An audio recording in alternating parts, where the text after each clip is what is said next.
वरिष्ठ सैन्य अधिकारियों के बीच 3 दौर की वार्ता सहित कूटनीतिक और सैन्य चैनलों के माध्यम से गहन वार्ता हुई, जिसके कारण 15 जून को गैलवान घाटी में हिंसक झड़प के दौरान चीनी पक्ष द्वारा हिरासत में लिए गए 10 भारतीय सैनिकों को रिहा कर दिया गया। वास्तविक नियंत्रण रेखा LAC के साथ हिंसक सामना करने के 3 दिन बाद, जिसमें एक कर्नल सहित 20 सैनिक मारे गए, सेना ने कहा कि कम से कम 2 अधिकारियों सहित 10 सैनिकों को गुरुवार शाम को भारतीय पक्ष में वापस कर दिया गया। दोनों पक्षों के बीच बढ़े तनाव के बीच सैनिकों की सुरक्षा के लिए चिंताओं के कारण इन वार्ताओं को गुप्त रखा गया था।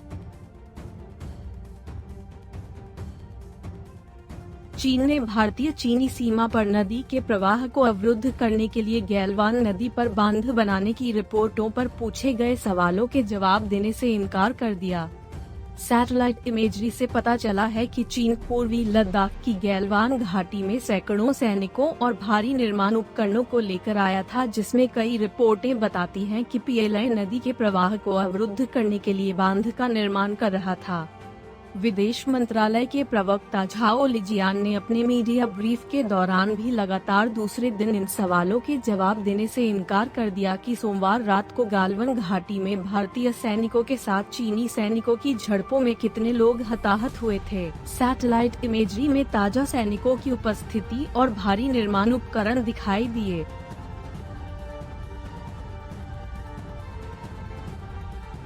पूर्वी लद्दाख में चीन के साथ चल रही कतार के बीच भारतीय वायुसेना IAF ने रूस से 21 MiG-29 और 12 Su-30 MKI को शामिल करने के लिए 33 नए लड़ाकू विमान प्राप्त करने के लिए सरकार से मंजूरी मांगी है। वायुसेना कुछ समय से इस योजना पर काम कर रही है, लेकिन उन्होंने अब इस प्रक्रिया को तेजी से ट्रैक किया है, सरकारी सूत्रों ने बताया। प्रस्ताव में 12 Su-30 MKI का अधिग्रहण शामिल है, जो विभिन्न दुर्घटनाओं में वायुसेना द्वारा खोए गए विमानों की संख्या को बदलने के लिए आवश्यक होगा।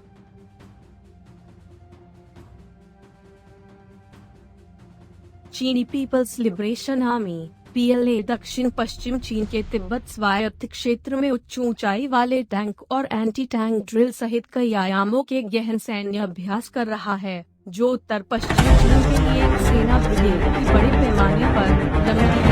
युद्धाभ्यास है और लाल समुद्र का मिशन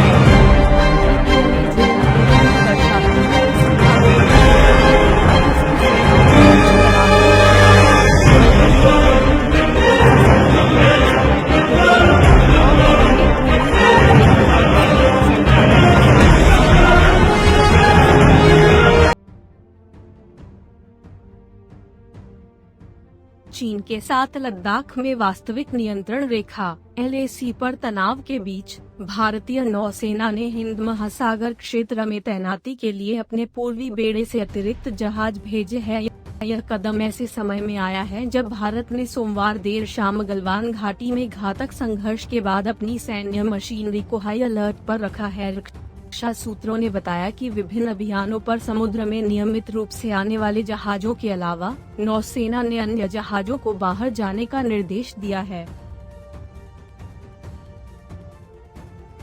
हमारे चैनल को सब्सक्राइब करना ना भूलें इस प्रकार के वीडियोस के लिए।